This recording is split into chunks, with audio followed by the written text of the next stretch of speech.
Yo, everybody. Welcome to Off Panel, a weekly interview podcast about all things comics, brought to you by Sketch.com. I'm your host, David Harper, and this week's guest is if I understand it correctly, king of Substack? Like the person who runs it? I don't know. And the writer of comics like Stillwater, Daredevil, and the just completed Spider-Man Spider's Shadow, and the upcoming The All-Nighter, amongst other things. It's Chip Zdarsky. Thanks for coming on, Chip.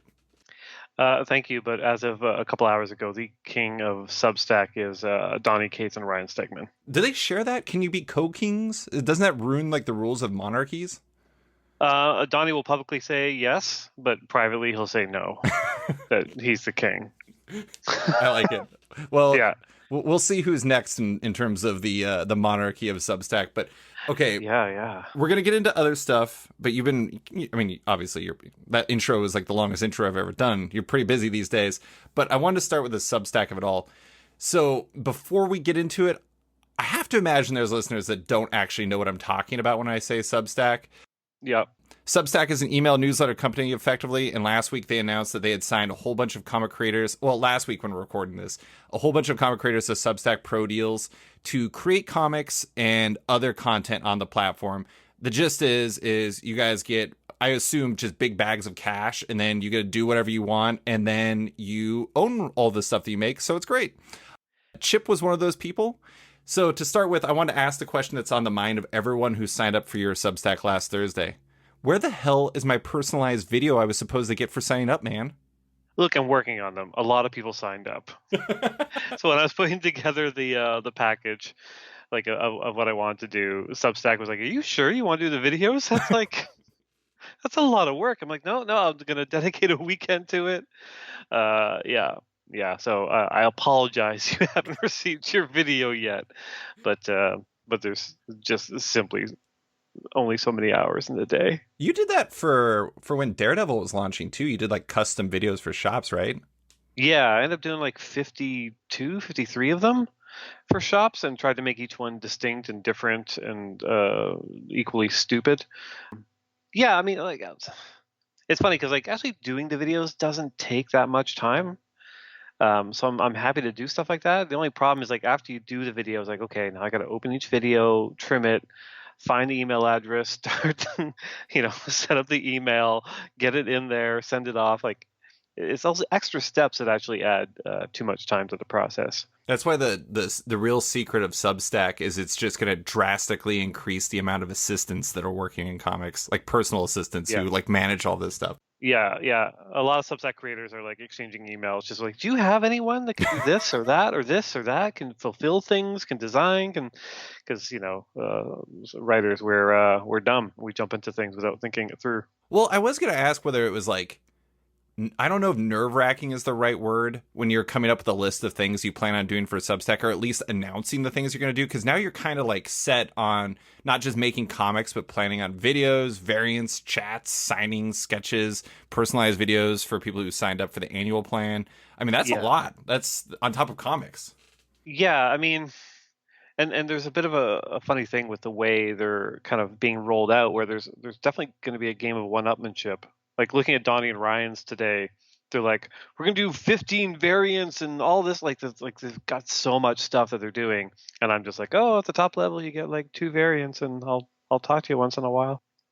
It's a lot. It's a lot, and it can get really big if you let it. Like I want to focus on process and actually putting the comics out there, because most of this stuff's gonna see print later. And there's only so much I want to do in terms of like variants and kind of stoking the speculator side of things.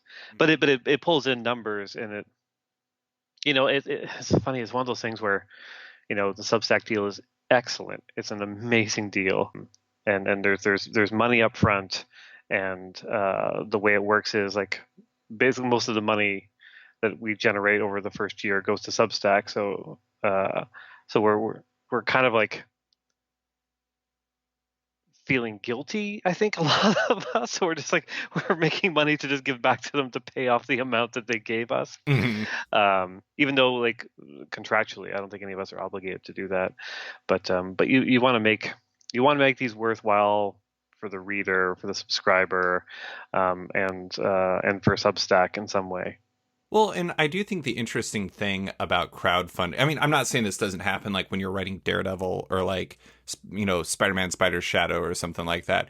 But Yeah. when it's all on you and it's all about you, you kind of feel I mean, as somebody who crowdfunds a site and also crowdfunds my podcast, you feel like you kind of owe it to people in a weird way. Like you have to, Yeah. it's like you got to show everybody a good time, right? Yeah, and it's an extension of when Fraction and I were doing Sex Criminals, we would like spend too long in each issue, but also just jam pack it with like jokes, as many as we could, visual and otherwise. Um, putting in more work than when we might even normally do on a comic, because we felt guilt.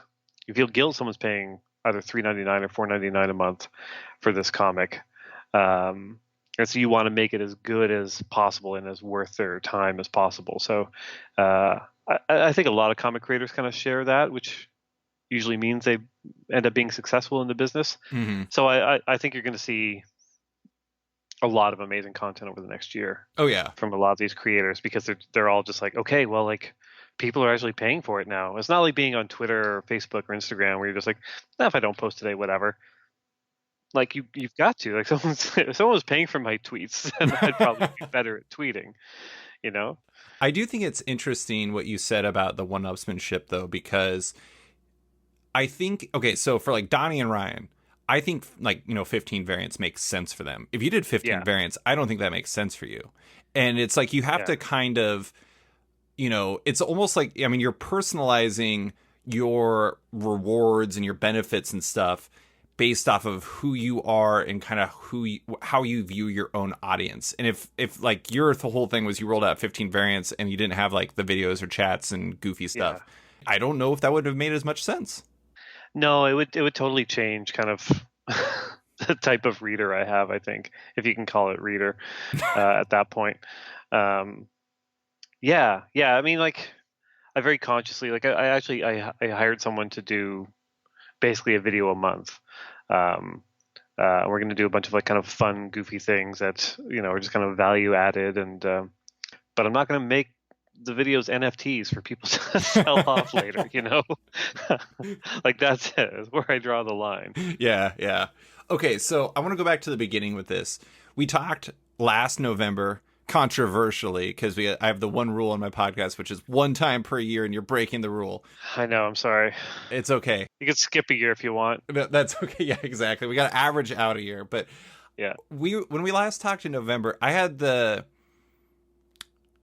distinct feeling that I don't know, this sounds more on the amateur psychology side of things as I tend to get, but that you were kind of looking for something. You were trying to find answers. You're trying to find like what direction you wanted to go because, a lot of the last couple of years, but also, specifically the pandemic kind of changed things up for a lot of people. Yeah. Was this in the works back when you were last on the podcast in November? No, this happened very quickly. This Really? has been in the works just for a few months, really. Yeah, so there's a lot of people scrambling right now, just trying to figure out what to do. Um, there are those of us that have had projects kind of on the back burner that all of a sudden just kind of got kick in the pants to kind of get it underway quicker than normal. But this was born of the pandemic. Yeah, I don't know how much of this is mine to tell, but like we all know Nick Spencer's kind of heading this up, and he was really interested in the idea, especially during the pandemic, of like, well, how do you use other avenues to produce comics in a Mm-hmm. way that is sustainable? And he saw all these kind of platforms out there, like webtoons, Mm-hmm. um, producing comics online. He's like, well, I wonder if there's something that can be done elsewhere. And Substack kind of entered the conversation, and Nick took meetings with them, and those meetings went really well. And then next thing you know, Nick calls me up. He's like, "Yeah, the meeting went well. I work for Substack now." I'm like, "What?" Um, but it was born of like with the market changing, with the distribution and with the pandemic, and I mean, it always feels in flux. I don't think there's ever been a time where it hasn't. Clearly, it was on a lot of our minds, collective minds, that oh, is there a way to do comics where it's sustainable, if it's just you, doing it without Hmm. the assistance of a company that publishes comics. And so, yeah, Nick opened the doors to Substack, and the people at Substack have been amazing.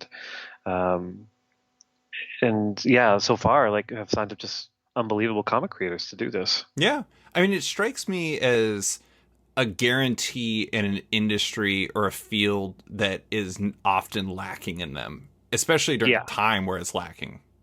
yeah, 100%. Like, this is buys so much runway for creators, because the big problem is the cost of putting together your team. Right. How do you pay Um, Kagan? yeah, exactly. Uh, who's very expensive. Hey, He's a he man of does magazine fine work for taste. some very impressive places. No, no, no, for sure. But how do you, if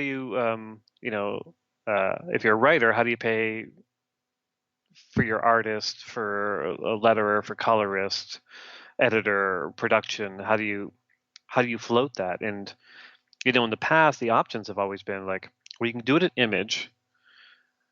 You have to push for an advance at Image, and I think the pandemic kind of made the purse strings a little bit tighter on that. Hmm.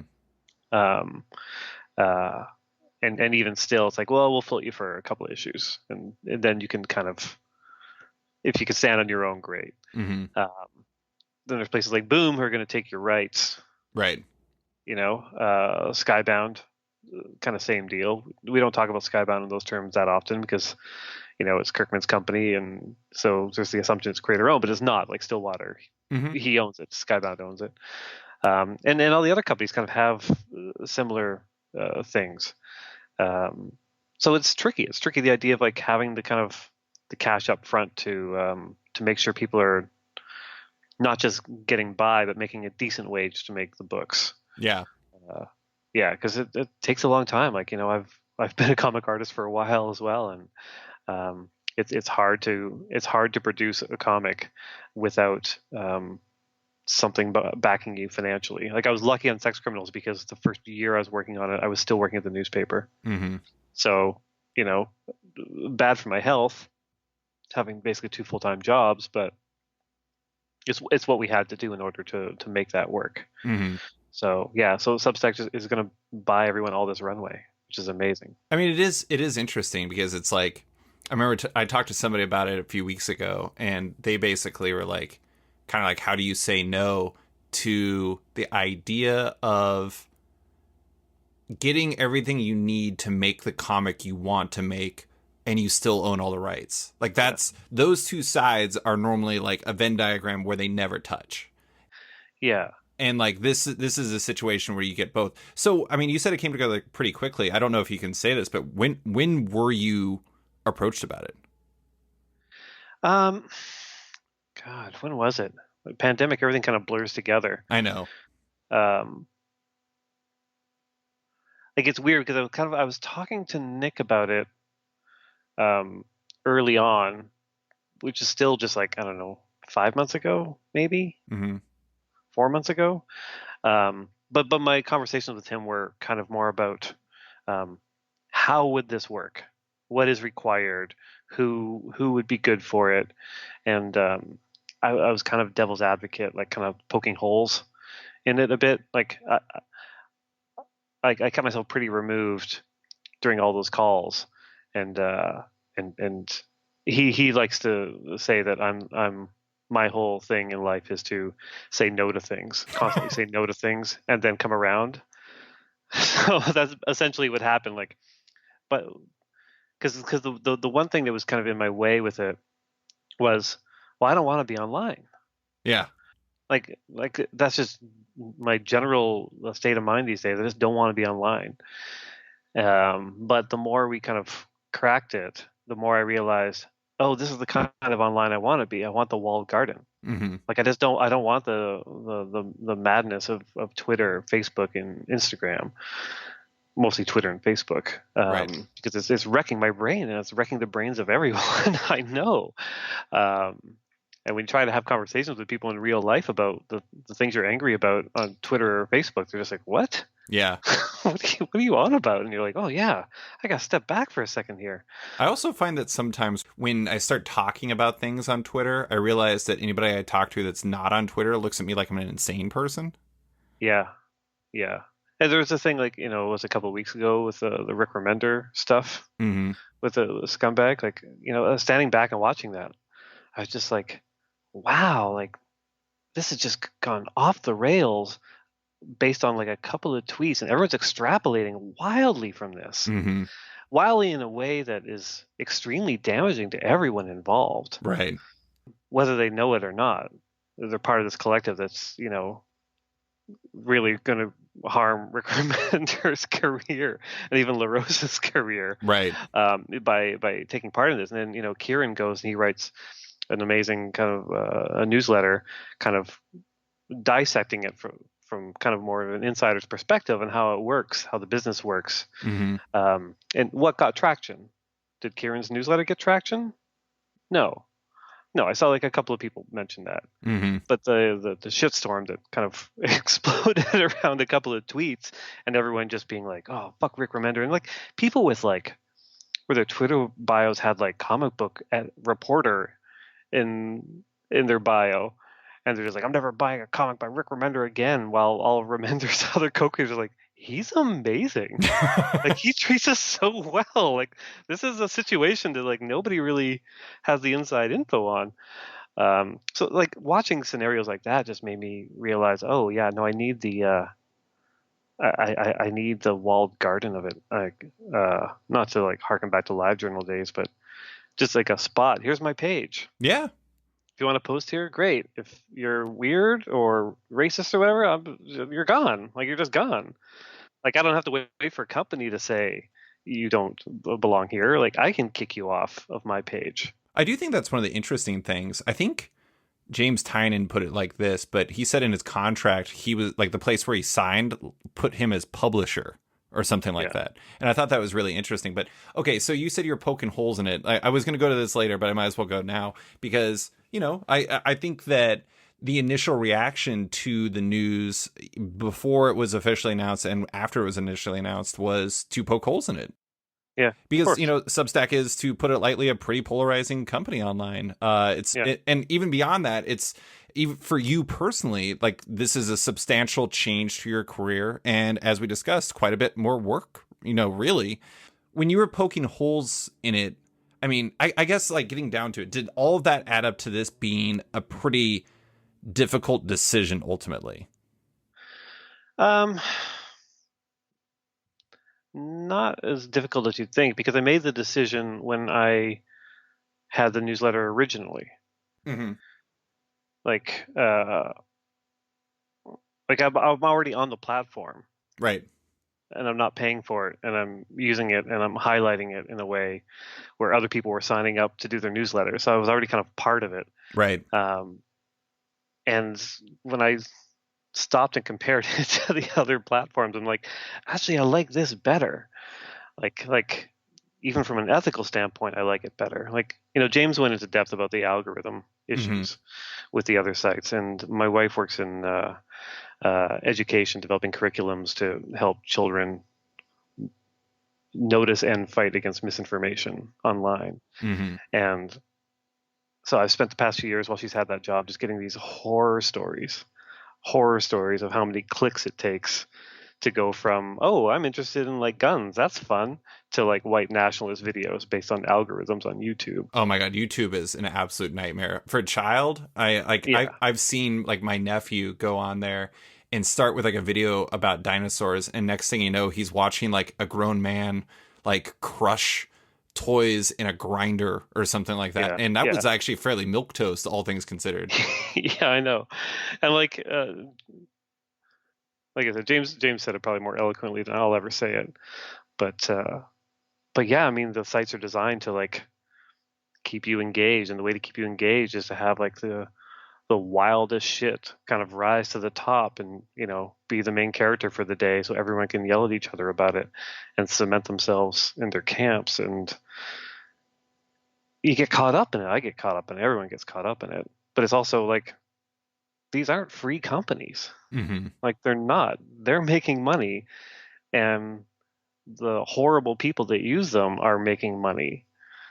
Like, yeah, it's it's not good. None of it's good, and it's super super depressing.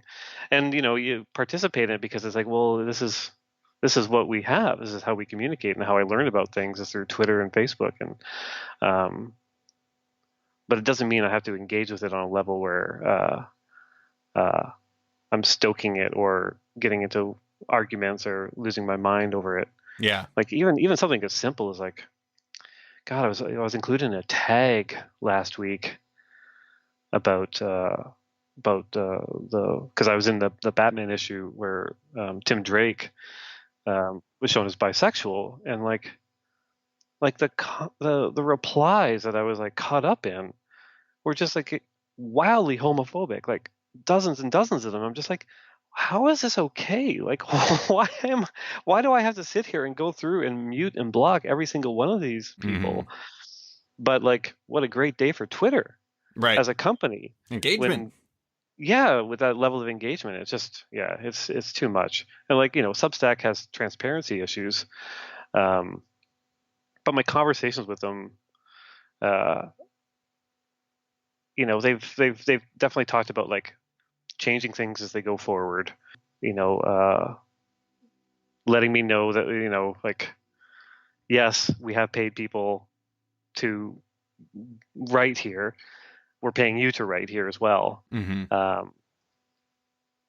But it's a wildly diverse set of writers and creators. And they show me the numbers. I'm like, oh yeah, no, that's actually that's actually really good. Like, I don't know if I could take money from Facebook or Twitter. No. To make those my dedicated platforms or whatever. But Substack feels like an easier thing to do. Like, there are shitbags on there, and they're going to monetize it, and that's what it is. That's like every platform on the internet has that. So my hope is that Substack works better on cementing what the code of conduct is to ensure that they can't keep doing that. Right. And what you have to do to get banned. I liked what you and Molly Knox Ostertag did, in that you were taking like the subscription money, and Molly was taking the subscription money and then turning it into donations to nonprofits as like a nice way to kind of push back to some of the funding that you're talking about, where they're supporting writers who are, let's say, not as nice of a person as you. Yeah. And anyways, and so it'd be one thing if it was like, to use the Godfather line, it's an offer you can't refuse. No. Because I was trying to think about it for you as a creator, like how this changes things for you. Because take, Kaptara, or did I pronounce that right? Kaptara. Okay. Sure. So Kaptara. It's a made up word. Yeah, so. Exactly. So Kaptara, your book with Kagan McLeod, a great book, has been gone since 2015. And that was, I know that I'm sure that there was a number of reasons why that wasn't feasible. But in this situation, that makes that type of project completely feasible. Not only that, but it gives you the opportunity to bring in creators who can do shorts set in that world. And like, you would not, like, let's say you just kept doing it in Image. Who knows how long you've been able to sustain that? Just you and Kagan working together. And you definitely would have almost never been able to do the shorts. This opens up opportunities in a way that's just, I don't know, completely a life changer for creators. Yeah, 100%. And like with other Image books that are being announced very shortly, I've been trying to do kind of backup features to kind of highlight creators that wouldn't necessarily be able to do an Image book on their own. And it all comes out of pocket, so it's like, it's always the decision, like, how much can I pay them while also being able to keep the book going? And it might not be as much as I'd like, but with this, it is as much as I'd like. It's matching or better than the Marvel or DC rates. So that feels good. Like, it feels like a solid use of the money.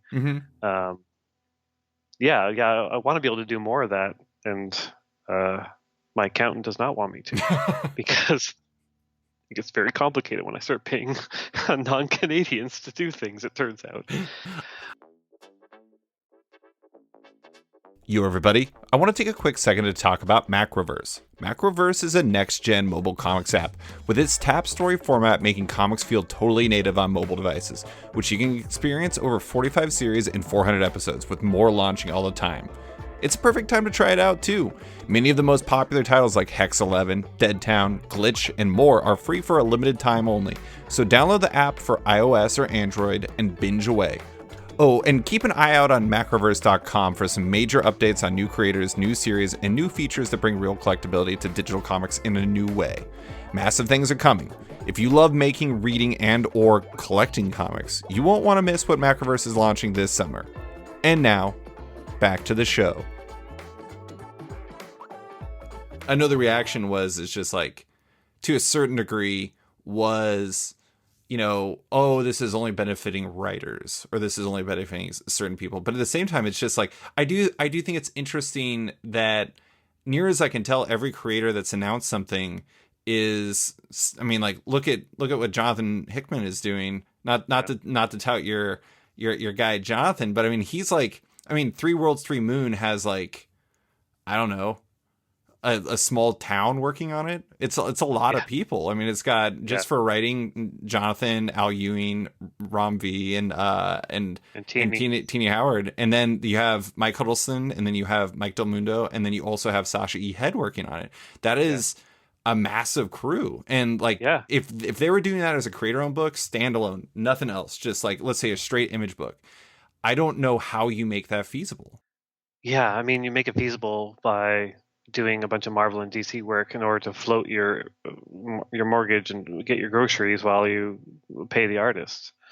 You know, that's how these things usually unfold, which is, you know, I've heard of a couple of cases of big name writers where just like, no, they get paid no matter what. Yeah. But for the most part, I'd say 95% of the time, the writers have to ensure that the artists make money right from the start in order to exist, because the artist can only work on one book at a time. Mm-hmm. Whereas the writer can go off and kind of do all these other things in order to exist, and then hopefully make something off of it after. Like, you know, Kaptar is a labor of love that I made $300 off of total. And it wasn't a flop and it wasn't a hit. It was like a mid-range kind of image book, but you know, by issue 5, it's like, okay, well, Kagan can't make a page rate anymore. Right. He'll just be making whatever money comes in, whether it's like $20 a page, 50, 100, and I'll just keep pulling in zero. And we just hope that with multiple volumes of it, it'll start rolling together, and the trades start rolling together. But that's a hard thing to do, especially when, you know, Kagan's got 2 kids to feed, and there's always freelance illustration. So issue 6 was always just kind of sitting there on the back burner. The script for issue 6 was always there, and Kagan would touch it once in a while in between gigs. But it's hard for him to be like, oh, you know, how can I sink 40 hours a week into this thing, knowing it's not going to be enough to, like, you know, pay the mortgage. It's very tricky. And, like, you know, something like Substack is obviously targeting writers, because for the most part, writers are the ones who are kind of organizing the teams on books. Like, it just, by default, that just seems to be what happened. It happened on Sex Criminals as well. You know, Matt had the managing editor and the editor kind of like already set up on his end. It's how it plays out. Yeah, I mean, it makes sense. I do have to ask, though, it's like, obviously, you know, from a financial standpoint, this deal makes things realistic. It makes doing Kaptara again the way you want to do it an actual option. But does this, I mean, how does this unlock things creatively for you? Does it change things in that regard as well? It feels like the kind of question I can answer better in 6 months. Right. Like, so the book that I'm writing and illustrating, Public Domain, that was a book I was going to start tinkering with probably in 6-7 months time when certain projects kind of left my plate. But this sped it up in such a way that I'm like, oh, this is kind of interesting. Like now I'm kind of working on this book by scene instead of by issue. Mm-hmm. Like I've got the story kind of figured out, but I'm just like, oh, maybe this scene is like 3 pages or 4 pages because that's how I'm going to be posting them. And it's definitely a lot more kind of, there's a freestyle piece to it that I'm really excited to start posting the pages from it because it'll be almost like doing it live. Mm-hmm. And I'm also wondering, like, will the reaction to it change the pages? Like, will I go back and tweak them? Like, how do I stop myself from George Lucasing my work using this model, right? Like with an image book, it's like, oh, I got to have 5 in the can before it sees print. So if everyone, in issue 1's like, I hate that character, and I'm sitting there like, ooh, you got 4 more issues of that character until I can even have a chance to kill them off. Like I'm interested in what the loop is going to be like, how the readers interact with the work and how that affects it as it unfolds. Yeah, I mean that's going to be interesting. That would be really interesting. I mean, I just had a cartoonist named Joshua Barkman who does a webcomic called False Knees on, and it's a great webcomic, but it's interesting because he's on 9 different platforms posting this all the time. And it is interesting because it's like you want to say that something like that isn't going to enter your brain, but it's kind of impossible not to, especially given like how much is like getting fed your way. But I do, I was going to ask about public domain in specific about how, it's like I imagine some creators are going to basically, who are working on Substack, are going to post the comics like comics. They're going to post them page by page by page or whatever. Yeah. You could do it like that, where it's like the best way to fit the eventual print version of it, because let's be honest, all of these will eventually be in print, I have to imagine, not just yours, but everyone's. Or you could do it specifically for the platform of Substack and then figure it out later. It sounds like you're going to kind of do a bit of column A, a bit of column B. I mean, yeah, like I think issue size is going to vary wildly, like in terms of like a final print product. Like, so the way I'm handling it, and the way I think a lot of people are handling it, is like, so Katara as an example, there's a script for issue 6 for Kagan, and that's at 20 pages because I don't want to like take advantage of Kagan and be like, okay, I wrote extra, it's 24 pages. Like he's got a certain amount of time. I don't want to like kind of overrule that. And but they're going up as pages, and once there's enough to be an issue, there will be a PDF CBZ file for people to have. Mm-hmm. So they can actually have like the collected issue, and we'll do the same thing again with the subsequent issues, and then again when it's a final collection. With public domain, the issues are going to change wildly, I think, in terms of length, because, not to be all like artsy, I'm following my muse a little bit with this, where I was working on a scene today, and it was like a scene in a newspaper office. It was like, oh, this is an easy 1-pager. I'm like, oh, but here's a fun joke. And the joke kind of turned it into 3 pages. Uh-huh. And so I'm like, okay, so now there's an extra couple of pages in this. And I think that's going to, and another scene shortened in the process of working on it. Which, you don't get that opportunity as much when you're doing straight to print comics. Mm-hmm.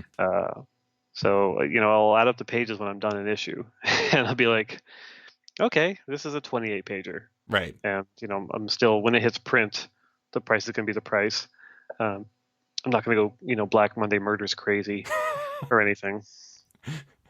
But yeah, but it's fun to, because, I would hate it when Matt would give me a script for Sex Criminals and it was 26 pages. Because I'm just like, no, I've got a job. Like, I can't. And like every extra page isn't more money, mm-hmm. because we were just like, whatever we whatever we get back from Image that they get from Diamond is the money that we split. Like if the comic's 20 pages or 26, it's the same amount of money. So every added page was just like a page I was doing for free for like, taking up 2-3 weeks of time to finish them. But when I'm doing it to myself, it's different. Like I can fuck myself over, no problem. No problem. So for that like one that resulted in 3 pages, I mean, for that, to me, it would make sense that maybe you post those 3 pages at the same time. Oh yeah, because that's a scene. Yeah, so you're thinking about it kind of in scenes where it's kind of, I don't know. I think it was Heidi McDonald that once described like trades as like the satisfying chunk. And I guess you can do that issue by issue too, because it's like you don't want to just have one scene that is just like, I don't know, one page that's just part of a scene. It would make sense to sequence it in a way where each entry would add up to something complete to a degree. Yeah, and there are some cases in both Captara and Public Domain, and in another secret project where there's a 1-page scene. I'm not just going to post a 1 page. I'll wait until I have at least 3 pages worth of content before I start posting things. So it might be 2 scenes where it's like a 1-pager and a 3-pager. Now you got 4 pages. I did the math. So the thing that surprised me the most about Public Domain is last time you were on here, I really got the feeling that drawing was not going to be on the table for a while. Yeah, no, I believe I said on your show that I wanted to smash my hand with a hammer so I could never draw again. I believe I might be paraphrasing myself. The good news is with Substack, you would at least have health insurance so you could pay for the hand injury then. Can I tell you something? One of the things I feel guiltiest about is being a Canadian taking this deal. Oh yeah, that's a good point. Good point. Pointless. Like I legitimately, I saw the part in the contract where it talks about getting health insurance. I'm like, oh man, like I wish I could just like take someone under my wing and give it to them, or marry an American. But yeah, I was never going to love again. But it turns out you're back in action. The heart must go on. Yeah. Yeah, no, it's one of those things where you get the germ of an idea and then you start thinking about it, and like a lot of this stemmed from my podcast, a rival podcast to yours. Yes, of course. Manga splaining that I'm doing with my friends David, Chris, and Deb, where they explain manga to me. And one of the things I've noticed, like reading 25 different series of manga over the past year, is the ones that feel most successful are the ones where the comic creator has a passion that isn't just making the comics. Like food manga, like a richness in food manga. There was a manga we did about fonts, where someone was like really into fonts, and so their characters were all, there's this character Helvetica and Arial and Futura, and like explaining the differences between fonts. Mm-hmm. And I think that's like a real trademark of a lot of manga, just the fact that like, oh, there's a manga about ping pong, there's a manga about golf, there's a manga about closing a deal as a businessman. Like, I was like, what's your interest? And just go with it. Like radio shows was one, and it was an amazing one. Wave, listen to me. Does that mean The Way of the House Husband is like what is it? God, with Kosuke Uno, like expressing their love of being a house husband? Their love of supporting their wife, who is a graphic designer. There we go. There you go. I love it. I mean, it's not every, not every instance, but it did seem like a majority of the publications seemed to kind of have that in common. So I had a real kind of like dark moment where I sat and reflected, trying to think of like what I wanted to do as a creator in the future, in which I realized I have no interests. Mm-hmm. Like I'm just like, oh no, I've got nothing. I'm not a foodie. I'm not into like 70s cinema. I don't collect records. Like I don't have anything except for comics. And did this specifically lead you to crossover number 7? Because it kind of seems like it would. Kind of, yeah. I mean, these two things were happening around the same time, but it really made me kind of reflect on like, what are my actual interests? What kind of gets me jazzed, and that I always am eager to search out new information. And it was the comics industry. Like unfortunately, Mm-hmm. some might say. Um, and especially, I'm fascinated by the current state of comics and pop culture and how comics feed pop culture. Uh, and so, yeah, public domain kind of stemmed from that, from the manga podcast, and thinking about what I actually enjoy researching and digging into. And you drawing it just stemmed from the fact that you knew you had to be the one to do it, no matter Yeah, how much it will kill it's your hand. stemmed from the fact that I didn't want to like force an artist to draw a relationship comic about people making comics. I love it. Just sounds like hell for other people, but it sounds like a perfect thing for me because I don't necessarily want to draw like big action scenes. Like I love characters interacting and hugging and thinking and working, and like I want to be able to draw cities and people walking around in them. The kind of things that I'm always like yelling at specific Marvel artists to do more of. I gotta say, you're selling me on public domain. I'm really into that. But Thanks. I did want to ask last real question about Substack. Yeah. You said that you like the idea of making these books live, but you also said that you don't like being online. Yeah. I think that's an interesting blend. Why is the idea of making these books live so appealing through that prism? I think it's the walled garden of it all. Like I like the idea of Shared enthusiasm? yeah, and making stuff for people that want the stuff instead of constantly trying to convince people to like the stuff. Which is kind of what like all the other platforms are about. Like, hey, check out this thing, come and see it, maybe buy it. I don't know. And like, there's some comments like, oh, it looks okay. I wish Daredevil was doing different things. Whereas this is just like, hey, here's this thing. You've paid $7 a month. Like, what do you think? Like, we're having fun here, and like, maybe there'll maybe be some comments that won't be positive, and they might be like, oh yeah, I don't know, it's a little slow, and maybe it's something I take under consideration. Like, because you could definitely get up your own ass a bit with stuff like this. And ultimately, I want to create stuff that people will enjoy, and not just myself. So there's I'm not trying to get rid of all feedback on my work. I'm just trying to get rid of like absolute morons. I said this at the beginning when I made Sketched. I read this interview with the people who there's a sports app site thing called The Athletic, where basically they just brought on all of the best like beat writers in the entire world about sports. And they're just centralizing this through this one place, and they pay them to do what they do best. And that's what they do. And one of the funny things is in the interview I read, they talked about how even having like they would have every once in a while subscription sales where you just spend $1 a month and you get access to The Athletic. And they said even the people who are willing to spend $1 a month, that's enough to make the people who just want to troll stuff not interested. Like, and you go on and the funny thing is they say that makes their comments like that a lot more peaceful. And you go on there, no one ever argues. Everyone's always like, great job. This was really interesting. And then sometimes they have questions, and then the writer goes in and answers them. And it is really kind of fascinating because when I was looking at Sketch, that was part of the reason why I wanted to do the forum as part of it is like it did seem like a good way to get rid of some of, I don't know, not get rid of all the negativity, but make the criticism more constructive, if that makes sense. 100%. Yeah. It's funny, even just that tiny barrier to entry, whether it's be $1, $7, whatever, really makes a difference in terms of like who wants to be there. Right, exactly. I do think it's kind of interesting though that you said before that, I mean, I think you told me before basically that you were not planning on going to conventions for the foreseeable future.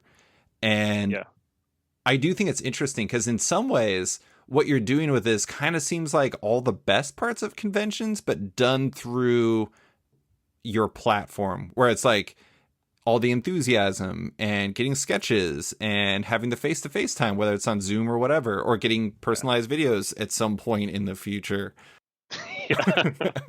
But you know what I'm saying? It's like, it does seem like you're not going to have, it's like, you're having your cake and eating it too, except for if the cake is not going somewhere. Yeah, yeah, exactly. And the cake isn't going to get sick. Exactly. Yeah, which is not ideal. Yeah. Yeah, I mean, I'm still going to miss conventions. Like, I don't think there is a proper substitute for like meeting people in person and having that genuine interaction. I'll try and create a simulation of it via video and signings and comments. But yeah, I'm gonna miss conventions. Yeah, yeah. I had a good run at them, you know. I do have to ask, you got, I don't know how much money you got. I'm sure you got a fair amount. Did you use any of your Substack money to buy Stiltman from Marvel? Did you not have enough money for that? Was it too expensive? I don't know. If it wasn't for the fact that they have that Stiltman movie in development, Oh my. I probably could have got away with it. I'm not gonna lie. I had somebody tell me recently that Marvel had plans, and I was just like, don't even fuck with me. What are you doing right now? Look, who would have thought like half the stuff that they're making right now would ever be Right. on screen? I know. It's very, very possible you'll see Stiltman on the big screen. Oh, that day will be I can't even imagine. Like, as soon as it gets announced, my mentions will just blow up. I think it's funny that I'm known for that, but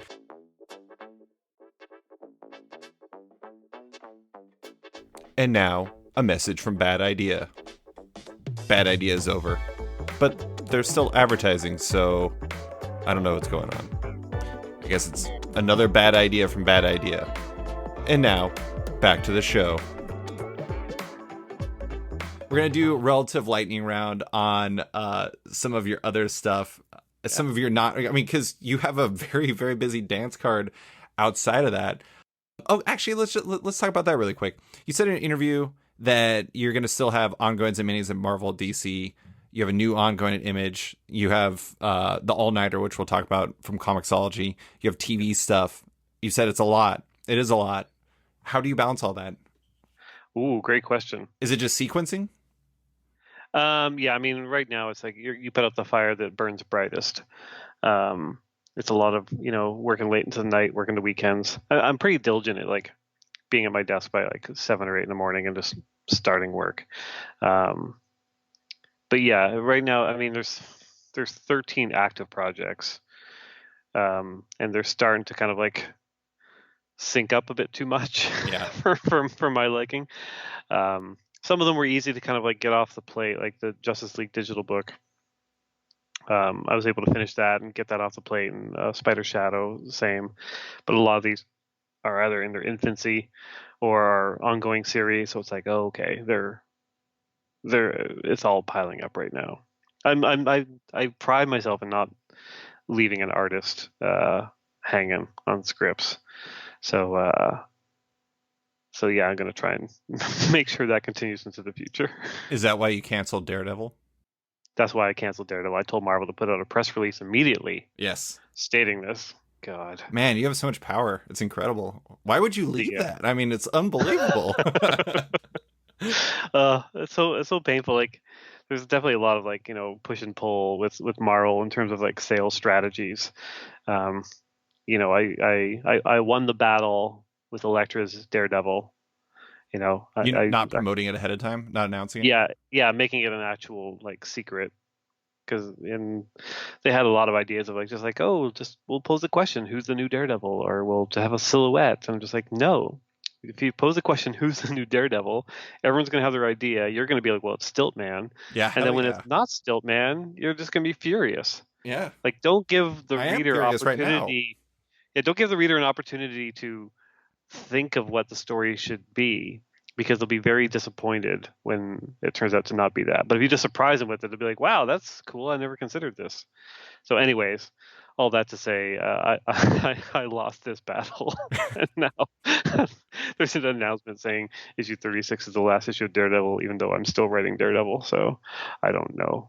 I do think it's interesting. I've been thinking a lot about how creators telling their stories fit into like the structures and needs of like working at Marvel. And I don't know. I mean, it definitely feels like one of those things where it's not ending with, I mean, it is ending with 36, but it's not ending with 36. I don't know. When does this episode come out? Next Monday. Next Monday. Sorry, let me look at my calendar. No, sorry, I can't talk about it. That's fine.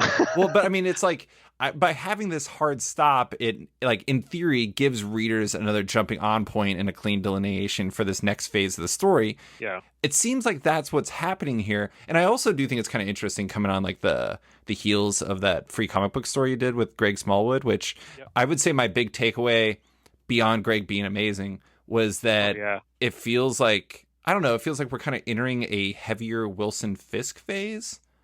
And I know you can't say anything. I do want to say what I loved about your Daredevil run is like I feel like a lot of Daredevil runs are defined by one character normally, and that's normally Matt, understandably. Yeah. But it really feels like you've balanced three leads in a way with like Elektra, Matt, and Wilson all being kind of co-leads of a sort. Yeah, it's gotten very tricky to plot to make sure that there's momentum for each of them in every issue. It doesn't always work out that way. But what's happened here is, I've planned out a long story, and I've basically been talking to Marvel about it as I go. And by the time issue 36, what's going on in the story, Marvel's just like, oh, that's big. I'm like, yeah, isn't it? And they're like, let's keep going. Let's make it bigger and bigger. So there's stuff after issue 36 that kind of feeds into Marvel's kind of the New York side of Marvel in a way that's frankly it's bigger than the Daredevil book at that point. Mm-hmm. And then but then Daredevil comes back as a series. Like it's weird. And we got another series running throughout that too that's also very Daredevil. So it's like there's basically a lot of Daredevil coming up, even though Daredevil's canceled. Yeah. Daredevil's over, but Daredevil is also more Daredevil than ever. It's a weird situation because it's nothing Marvel's ever done before, so none of us know how to handle it. It's interesting. Like you have me very interested. Yeah, no, I mean, I'm very like just in terms of a game plan around kind of big stories that are focused on a title. I will say, if anyone from your team listens, or from the Marvel side that you work with listens to this, I enjoyed the Elektra reveal so much more not knowing about it. Yeah. I mean, it was, I think I kind of, figured it out like 2 pages. I air quoted there. I figured it out like 2 pages before it was revealed. But that did, I mean, you figuring it out organically in the story is so much more satisfying than like reading a New York Times article that says like Elektra Nachios is Daredevil now. Yeah. It's so much more satisfying, and like it's the balancing act, and I hate it because like the solicitations for issue 36 today, marriage. Fast forward. Yeah, I was gonna say fast forward like 1 minute if you don't want to hear spoilers from solicitations. But yeah, it's about Fisk and Mary getting hitched, and like it sucks that surprise is gone. Right. That like the proposal and that like are just like that's it. Like you just got to wait for it to happen now. And yeah, I wish there was a better way and a better system to take these things into consideration a bit more. Yeah. No, I mean, it totally makes sense. Yeah. Okay, so I do want to briefly talk about Spider-Man Spider Shadow, just because of course. that just ended, and I really, really enjoyed it. Like it had a genuinely perfect ending with the Fantastic Four. I'll say nothing else about it, but like the ending was just great.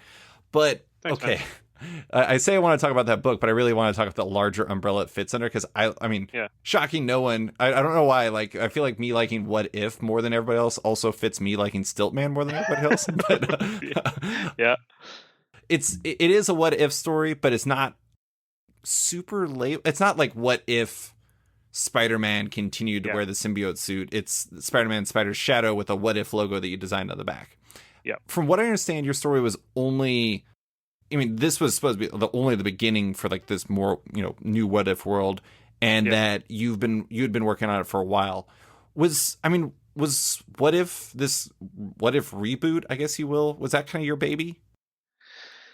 Yes, it came about because I think it was like a couple years ago now. I was in New York, and CB asked me if I would relaunch What If as a series, and I said no because the standard template for What If being the single issues um, barely worked, I think, back in the day. Yeah. And even those usually had like extra pages to make it work, because they were very much just like, and this happens, and then this happens, and this happens, and they're not very satisfying in terms of like telling a full story.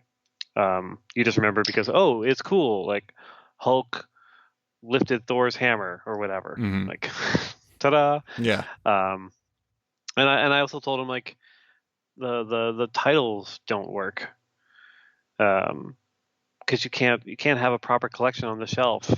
You could it'd just be like, What If Volume 5, and you have like 5 random stories, Right. 2 of which you don't want to read because they're not characters you're interested in. So I said, you know what, I would only do it if we could do it multi-issue storylines that weren't called What If, because those are bad titles. Mm-hmm. Like if I call this What If Spider-Man Had Kept the Venom Symbiote, that's not a story title. Mm-hmm. It's just not. And my main argument, which I think wins every time, is Marvel Zombies works really well.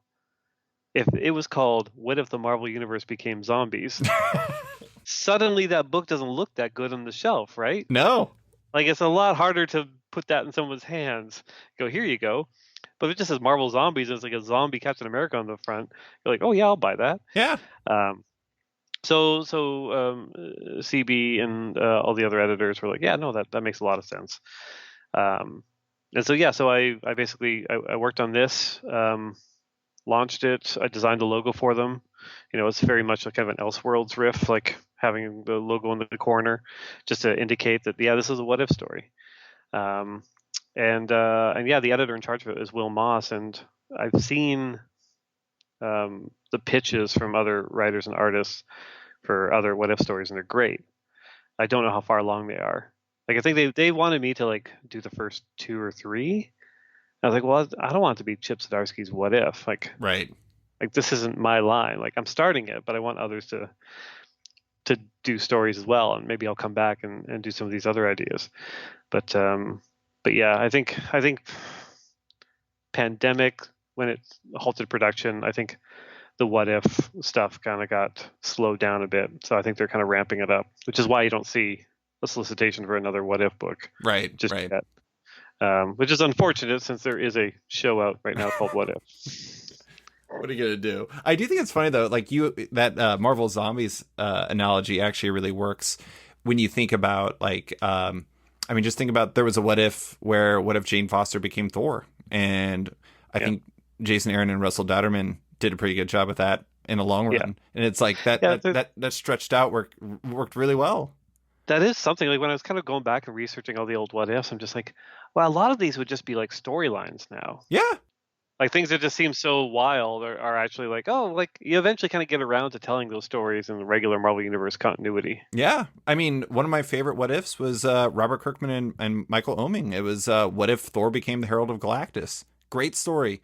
And then what happened? Donny Cates and Nick Klein did a story about Thor becoming the Herald of Galactus. Also very good. Yeah, and exactly. And it is kind of funny. It's like apparently if What Ifs last long enough, they just become regular stories, and that works. But I do, one thing we talked about last time that I thought made me think of What If, or What If made me think of this, is you were saying about how you wanted to tell more stories that had the chance to have like beginnings, middles, and ends. Like you weren't just telling Act 2 forever. And it does feel like What If, in a similar way to like Spider-Man Life Story, felt like you trying to find an answer to that within the parameters of Marvel. Yeah, and even still, What If, not that we have a cliffhanger, but everyone's just like, oh, what's next? Yeah. Because we have left it open, like, for that possibility. But yeah, I mean, I'm drawn to those stories. I've got another miniseries with Marvel coming up with an artist that I've been dying to work with. That is very much in a similar vein, where it's like kind of alternate universe tale, where it's like beginning, middle, end.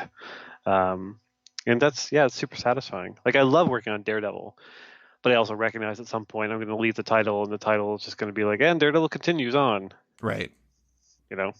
I mean, it is interesting though, because it seems like the way you're all structuring the larger Daredevil run you're doing, that, I mean, I'm not just saying this because you just canceled it, but I mean, it does make it really does feel like you're building to something, like that there is Yeah. a beginning, middle, and end, not in just the sense that you were on this book for a long time, but you've been telling a story that has been building to something throughout.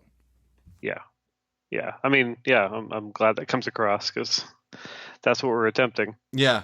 Um, yeah, and I'm hoping that, the readers are there, the support from Marvel's there, that I get to see it through to the end. Okay, so Stillwater. Do you want to bring that up? Already told you what I want to bring Sure. up. Stillwater. I love that book. It's you and Ramon Great. Perez over at Skybound. Still cooking, still great. Absolute chaos right now. Terrible time to be in Stillwater. It's always a terrible time to be in Stillwater. Just a horrible place. I know. I mean, it is kind of funny. I mean, I guess that's kind of the whole point of the book, is just like something that seems like incredible, utopian, life-changing idea of what happens if you live forever and just wouldn't get hurt. I mean, if you did get hurt, you'd basically immediately heal, is actually just awful. But Yeah. I have to ask about one story in particular, which was the short in Skybound X that was about Forever Child Galen, his grandpa, and his pet cat. Now, Yeah. you had addressed, I mean, at least briefly in the first issue, what was happening with the pets, and that they were running around, and they don't need people anymore. They don't need, I mean, they don't need food anymore. So they just run around together in like gangs, basically. Like they're just running around everywhere. Cats and dogs living together in sin, just Yeah. like Ghostbusters predicted. Yeah. Bill Murray was right all along. But my question is this issue was basically about Galen getting rid of his pet cat, who was the one cat who stuck around. It broke my heart. Did you have to make a comic specifically to hurt me? Because I woke up this morning and took my cat to the vet. And if my cat was actually injured, I would have given limbs. It would have been a weird cat at that point. But that comic hurt me. How dare you?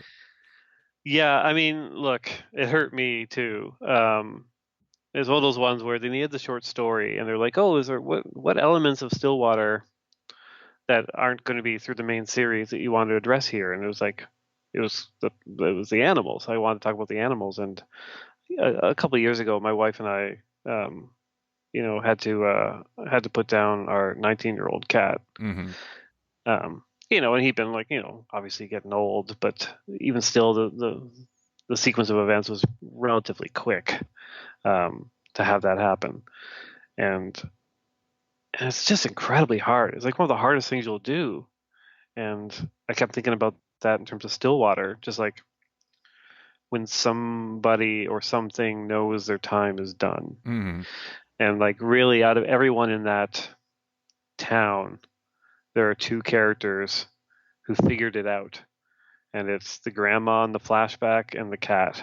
Mm-hmm. Like, no, it's time to walk into the forest. Yeah. And yeah, so it was like the cat was sticking around because the cat thought it had to stick around. And it was time for it to not stick around. And writing it's the only time I've written a story where I was crying while writing the story. And then later on, I went for a walk with my wife, and I almost never talked to her about comics. And I was just like, yeah, I had a rough day. It was weird writing a story, and I started to just cry. And she's like, oh, Jesus. Yeah, it was a tough one. I've had a few people reach out after reading that were just like, especially cat lovers that are just kind of gutted by it. But I don't know. I think it's an important thing to remember, especially if you're a pet owner. Not to hold on too tightly to a thing, because ultimately you can be hurting it. I do think it was. I like what you did there, because there's a variety of ways you could work with those types of shorts. You could like just have fun. You could just tell a bonkers story. You could do whatever. But I do like that you looked at Stillwater and you're like, what are we not going to get to that would exemplify the kind of double-edged sword nature of this world? Yeah. And it was kind of a perfect solution to it. I mean, obviously, I was kidding about the how dare you. It's a great story.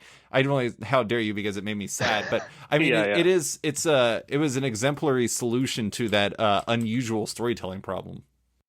Well, thanks. I appreciate that. Yeah, the short stories are always tricky, especially knowing you're going to be sandwiched in like a Skybound special with like great stories. Right. And yeah.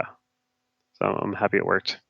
The all-nighter, I do want to say Yeah. that I like am in love with this idea. Like it's an amazing idea. It's vampires who work in an all-night burger place that decided to become superheroes.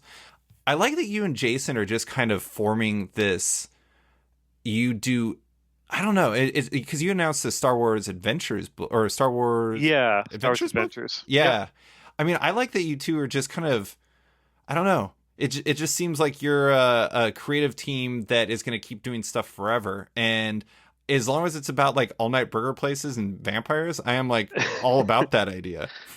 Well, I mean, yeah, I mean, I've loved Jason for years, and like working with him on Afterlift was like a revelation. Just how good and how fast he is. Like I knew he was, but there's definitely a feeling of like, oh, you can't let him go. Yeah. You know, writers get possessive over artists, and I understand that from both sides of it.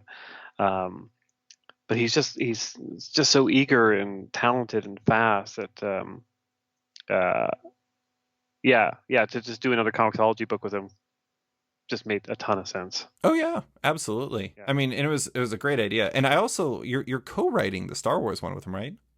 Yeah, cool. Because that came about because Jason's a massive Star Wars fan. Like I'm a Star Wars fan, but I'm nowhere on the level Jason is. Right. Because Jason makes custom figures and dioramas and Oh, stuff and cosplays and like he's in it. And I knew he was super in it. So yeah, I talked to him just about the idea of like, hey, if you want to do a Star Wars thing, we can figure it out. And like, um, so we contacted an editor at IDW, and I was like, what if we co-wrote it? Like, I'm super busy, so like me full writing just didn't feel like a good idea, even for a one shot. And Jason's a great writer on his own, so it's very similar to a situation I had with Anthony Oliveira. We did like a Lords of Empire, Emperor Hulkling comic. I was gonna be mad at you if you didn't say the whole title after your newsletter I know, today. I know. We did that one shot together, but ultimately it was Anthony writing it and me being the old weird man saying, "No, you should actually move this here and shift this there." And if you're reluctant about this, don't worry, it's good. Go for it. Back you. And that's a similar thing with Jason on this. Like at this point, I just feel like I'm the old timer in the room. Hmm. That's throwing in some ideas here and there and tweaking the dialogue and kind of helping a bit with the pacing, um, being a bit more of a sounding board, really. Yeah. But yeah, Jason's fantastic. He wrote Pitiful Human Lizard, his creator-owned comic, for years, and it's insanely charming. So yeah, him getting his kind of dream come true doing a Star Wars book was like, yeah, that feels good. I think that I like the things that you two do together because I have this real affection for it. I say it's superheroes doing ordinary things, but it's really just like the blending of extremely like mundane things with extremely fantastical things. Yeah, I mean, Afterlift was that. It's just a person who drives for like Lyft or Uber, who I guess it would be Lyft, who takes people, well, in this case, takes somebody to the afterlife. But in All Nighter, it's just like I love the idea of vampires working at an all night burger place and then like getting really into superheroes. It's really great. But I do have to ask, this is a terrible question. Your counterpart Chip Mosher kind of alluded to like he's like, I know the answer. I'm like, of course you do. You dude who does Comixology originals. Well, of course you know the answer to this. But why, like, the book doesn't come out until 2022? Why did you guys announce now? I want it now. it's done. Like that's the crazy part. Um, it's based on Comixology's schedule, really. Okay. There are a few things. So the behind the scenes is the fact that Comixology has this deal with Dark Horse. Right. Dark Horse has a catalog, Ah.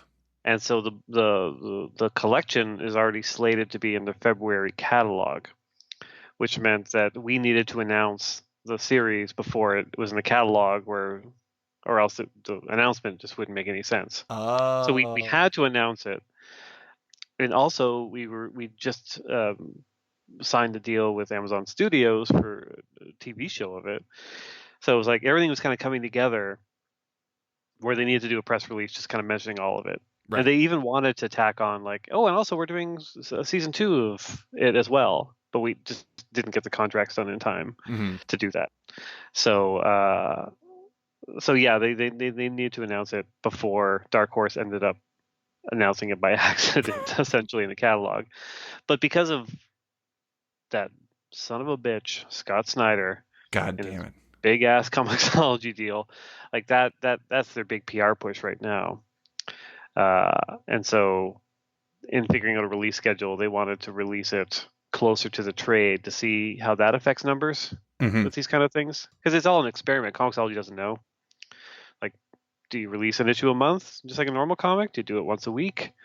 Do you just do them all at once? Do you do it like day of with the print? Like, everything's kind of up in the air for experimentation. So I think they're going to end up doing both of those back to back. Mm.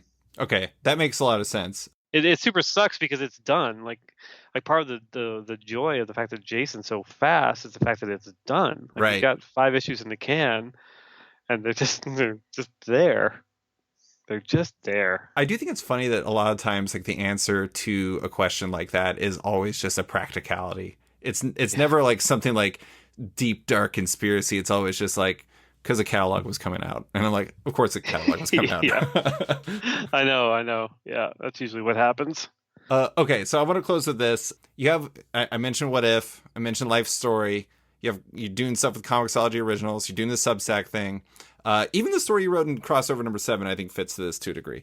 It feels like we're bringing back the amateur psychologist thing. It feels like to a certain degree, like you really are trying to find answers to this whole like comic book career question. Like not only like how do I do it today, but how do I make it sustainable? Is that sort of where you are? Are you in your experimentation phase where you're trying to figure out what not just today looks like, but tomorrow as well? It's less about the sustainability and it's more about if we're going amateur psychologist, I've been Chip Zdarsky online since 2000. Like I've never even been online under my real name except for when I worked at the newspaper and I was forced to do that. And I'm at a point right now where I'm feeling too old to be that anymore, to be the wacky character. Even though there's a part of me that enjoys doing it, there's also the part of me that recognizes, oh, you're now a sad old man doing this. You can't be the down on your luck joke forever, especially when you're in your mid 40s. Mm-hmm. So I think part of this is me reconciling with, in a weird way, the death of Chip Zdarsky is kind of as a character, and partly that's me pulling back from Twitter and just like being like, no, I should just be making stuff instead of trying to like constantly like crack jokes and entertain people like on every platform in every way. Because I know what I like to do and I like to make comics. I should just be doing that. And part of this kind of this push into this next phase is, I'm looking at my whiteboard with the 13 projects and I'm like, there will never be more than this. It's always going to go down. That number's always going to go down from here on out. Like I'm never going to make these kind of mistakes again of saying yes to too many things. I've not that I'm retiring from Marvel or DC. It's just that there's not a lot else at the companies that will make me go, yes, okay, I'll squeeze that into the schedule. Like, I've done Daredevil, Spider-Man. In a way, I've done Fantastic Four and a bit of X-Men. Like I've touched all these things, and at DC, I've managed to do like 3 or 4 little Batman projects, and that's super satisfying. Like I'm kind of done. Like I'm still doing the projects that I said I would do and that I'm still interested in doing, but also it's like I don't want to kill myself. Like I had a doctor's appointment this morning about my blood pressure. Like I'm at the age right now where the doctor's like, your blood pressure's too high. Mm-hmm. And he's like, that doesn't make sense because your weight is under control and you've been a vegan for 2 years. Like, this is weird. What could it be? I'm like, maybe it's the 13 project. and so, I'm definitely reevaluating priorities and how to best manage it all. Yeah, I think ultimately I'm going to end up in a place where I'm just doing public domain. And that'll be probably in like 3-4 years when everything else kind of finishes off naturally and doesn't get replaced with other things. Ultimately, I'm going to be a guy who's writing and drawing my own comic, and that's probably it. Maybe a couple other things with other people here and there. So this, I mean, the Substack stuff has really helped speed that plan up a bit, and also enabling me to pay some friends to do things, Right. and help them kind of figure out what they want to do too. Because Kagan wants to do more comics, but the problem with Kagan is he's had Kaptara hanging over his head. Mm-hmm. Like he can't go and do his comic about Spanish conquistadors. Right. He was doing that Instagram comic. Yeah, he's been doing that, which has also been a lot of work. But that's all he feels like he can do. It's just like a little Instagram comic instead of like doing his next kind of big thing. Mm-hmm. So by this infusion of money to finish Kaptara is going to help him figure out what he wants to do next too, Mm-hmm. which is nice. So yeah, I'm just figuring out what I want to do with my life in my mid 40s. Never too late. It's never too late. I Yeah. do think it's interesting though, because it's like maybe it's less about sustainability of career and maybe it's more about sustainability of self, if that makes sense. Yeah, for sure. I mean, both my wife and I are having like really big discussions lately because we're mid 40s. We're also childless. Mm-hmm. So it's a bit of a mixed blessing in a weird way because we don't have a focus. Like there's no real focus there for us. Like all my friends with kids are just like, yeah, I know what I have to do next. I got to take my kid to swim class, and I got to like save money for their education. And I have to worry about them all the time, and also get the joy from all of it. Like you're kind of living for your kid, and we don't have that right now. We throw ourselves into work, and that's not necessarily healthy. So we're both having these discussions over like where we want to be in the world, where we want to be in terms of helping others. Mm-hmm. Whether it's charitable works or opening our home to like animals and kids and people who need a place to stay, and yeah, there's big discussions happening, and the nature of those discussions leads me to believe that I will not be writing 13 Spider-Man books in 3 or 4 years. Unless I need to make them money in order to do all this stuff. Right, exactly. To fund, I hope, an armada of cats to make up for Galen's one. But I do think that, I don't know. I mean, one person I always think about with all this stuff is Bendis, Brian Michael Bendis. And I always thought it was really interesting where it's like, given all he did over 18, 17 years at Marvel, it's like, what do you even do next? I mean, that makes it sound like, I don't know. It's like, where do you put him? That makes him sort of sound like a vacuum cleaner or something like that. No, but it's true. Like there's only so many within the Marvel DC sphere. There's only so many characters and properties that you can do. Right. It's always still man. There's always still man. No one's touching that. Like, nobody, because he's so high. So high, exactly. But yeah, like Bendis is a great example of that. Like, when he left Marvel, it was like, okay, yeah, that makes sense because like where else is there at Marvel for him to like kind of put his imprint on it? Unless you go full circle and all of a sudden he's like, I'm taking over Daredevil and I've got a different idea for Daredevil now. And DC opened up a whole bunch of doors for him to do different things. But then after that, what do you do? Like clearly he's doing his creator-owned stuff at Dark Horse, which is the smart play for I think almost everyone. Yeah.